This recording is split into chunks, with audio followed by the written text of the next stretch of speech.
Hello again, and welcome to Marketing with Purpose. My name is Monica Pitts, and we're about ready to go on a journey together. We are going to talk about content a lot for a little while. So, content to me is anything that you're publishing to communicate with people. It could be a blog post, it could be a newsletter, social media, an email, all those things. That's all content. And before I start telling you how to diagnose if your content is working or not, or how to double check using online tools if your content has the potential to be awesome, I feel like first we need to talk a little bit about strategy. We need to talk about how to write content to make and maintain donor relationships. What does that content look like? What is the purpose of it? And what can those topics revolve around to get you to the end goal of making and maintaining relationships with your audience? I'm going to go all theory heavy on you.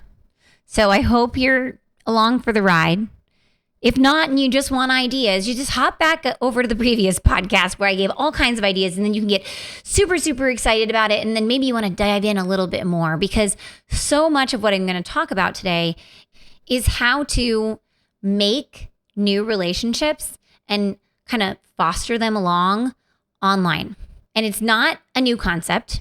It's actually been around for like a really long time. A lot of people, when I talk with them about this concept, they're just like, whoa, I never even thought about it that way. But it's a completely adaptable concept. If you want to look it up, inbound marketing is what they call it. Part of inbound marketing is the art of releasing content to attract people to learn about what you do. And then the next piece of inbound marketing is offering them something that they would like to learn more about in return for their email address. So today we're going to talk about the first part of that concept, which is the content that attracts them to start the relationship with you. Okay? I think I've talked myself in circles enough about this topic now. Let's dig in. Let's talk theory. Let's get to business.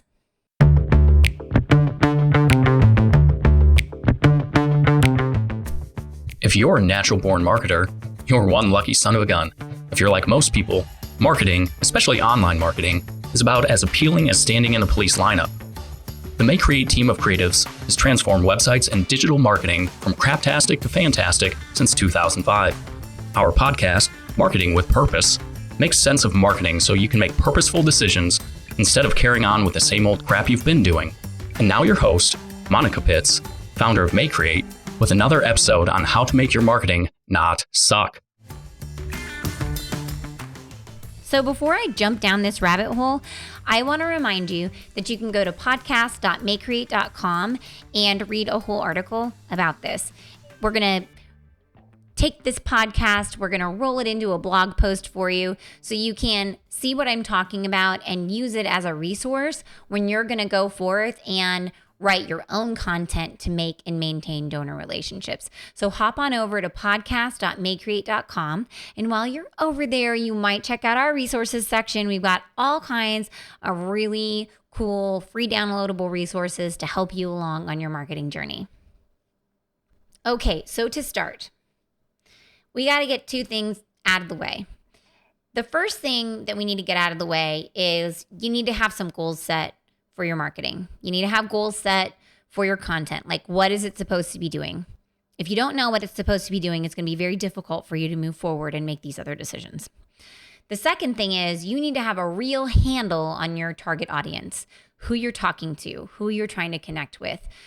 There's all kinds of different ways that you can really think through them. My favorite way is making buyer personas. But ultimately, your content needs to speak to these people. They need to understand and be able to see themselves in the things that you're producing for them. That's the way that you make friends. You make friends by talking to people and by listening. You don't make friends by assuming things that are not true. People don't like that. Assumptions really stink. So we want to make sure that before you get started writing your content, you have a really good handle on your goals and your target market. So before you even go through your content planning activities, you need to have those two things in line, because all of your ideas for your content are actually going to come from your target market planning activities, from those activities that force you to put yourself in the shoes of your potential volunteer, your current volunteer, your potential donor, your current donor, the people that you serve, all of those people that you talk to through your content. All right, so once you have those two things sorted, right? You're going to do it. I know you're going to do it. And if you need help doing it, actually, I have a resource on my website. It's called How to Create a Marketing Plan. I want to say that's what it's called. Yeah. So I made this crazy book. I don't even know how many pages it is. It's like a workbook and it has activities and stuff in it. So the first part of that workbook is taking you through that process of goals and target market. Enough said. Off the soapbox. Let's move on to content. Now, your content is serving you in two ways, right? It's going to make and it's going to maintain relationships for you. But think about what people go online for. Like, we go online to find answers to questions, right? So we're Googling stuff to find a path, to find an answer, to find a solution. And you can be part of that journey for someone. The trick is to find the spot where your values and your interest meet with your target audience. That's where you're going to focus. And you're going to try to find their problems that reside within that area that you can help them solve. So what do I mean by that? So earlier I said that businesses use this method all the time. So for example, I know that my clients want to know what to publish content about. You are probably here because you wanted to know the answer to that problem that you're having, or that question that you have, that challenge that you're facing. Now, I know you're facing that challenge because people tell me all the time, I have no idea what to write about. And I think, well, gosh, all we have to do is go back to the target market. There's so many answers there. But that's not what you're thinking. Right now you're thinking, well, there's these people that I serve and this is what I do every day. And here I am in this reality. And none of it really includes finding this space out in the middle of the vortex of the universe where your interests and values align with a potential target market that you need to make relationships with, right? Because we used to just go out and shake people's hands. And that's how we started our relationships. But I'm telling you, who the heck has time to shake everybody's hands right now? And I mean, really, we should definitely be sanitizing every single time that we shake people's hands, because heaven knows that's how germs are spread, right? That's what my kids keep telling me. So we had to figure out a way to virtually shake hands with people through our content to make these new relationships. And I'm going to say it again. So where your interests and your values intersect. So let's think through some examples. The first example that we're going to do is with dogs, because I am a dog lady. Let's pretend you're an animal shelter or a humane society. So we're going to think about this from a dog owner's perspective. And I know what you're thinking. You're thinking, well, did that person get their dog from my shelter? Is that person wanting to volunteer with me? Well, remember, we want to meet new people. And so we already know the people that got their dog from our shelter. And here's the deal. Those people, they have the same challenges with the dog after they take it home from the shelter as everyone else does with their dogs. The people with the dogs, that love the animals, they have the same value as the shelter does for taking care of and treating animals with respect. They share that core value, and their interest is in maintaining a relationship with their dog. So focusing on dog owners, regardless of whether they got their animal from you or from a breeder, is a way to find people that you don't know right now whose interests and values overlap with those of your organization. So instead of just thinking about our target market as donor or potential donor, we are going to think of them as dog owner, because that's where our interests and values intersect. So dog owner, I just got a dog, or maybe I have a dog. Dogs continually need nurturing. They always need training. There is not an end to that relationship. You are continually journeying through this relationship with your animal. They go through different stages of life, right? And in each stage of life, they need something different from you.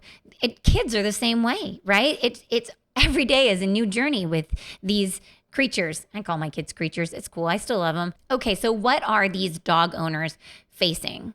What are the challenges that they're trying to solve? Well, my dog might bark. Or maybe my dog is digging. Or maybe my dog is aging and she's not eating well. Or maybe she can't see very well and I need to try to outfit my house to make it safer for her. Now, I know it kind of sounds like I'm telling you to be a dog trainer, but what I'm telling you to do is think about the challenges that these dog owners have. Because here's the deal. Those dog owners share a value of animals with you. They share a love of their animals with you. If they didn't, they wouldn't be searching for answers to make their pet's life better and to deepen their relationship with their pet. So it overlaps. Those values overlap with you. And you want people whose values overlap with you. So you start at the beginning. They've got problems about the dog that they have. Well, dogs don't live forever. They don't. Eventually, they may want to foster a dog for your organization, or they may want to adopt a dog from your organization, but ultimately you want them to donate to your organization. And so you start by sharing with them answers to the challenges that they're having. And then in the end, you can deepen that relationship by answering maybe challenges to tougher questions about dog training. And then in the very end, you are always going to ask them, hey, why don't you be a part of this? Help us rescue animals. We know you love yours. We love animals too. We're in this together. Can you help us? Can you donate? Right? And you can ask them that whenever you feel like you're ready. So that's an example of taking people through that process, the problems that they're trying to solve. So another example, now this is a harder one, right? Let's say that your organization provides a safe place for women who are maybe in negative relationships or abusive relationships. So you feel like, okay, well, the people that are having the problems are these ladies who are coming to us that we need to keep safe. And those ladies aren't in a very good spot. So why would I be blogging? I mean, they already find us. They already know that we exist. Well, yes, I do think that that's very true. I think, though, that you should dedicate part of your content to talking to those ladies and reaching out to them and letting them know that you exist. And then also think about the other people in their lives. So their moms are concerned about them and their friends are concerned about them and their siblings are concerned about them. Now, what are those people saying? They're saying, how do I help this person in this terrible relationship? How do I help keep them safe? How do I talk to them about this relationship? How do I introduce the idea of them leaving this negative relationship?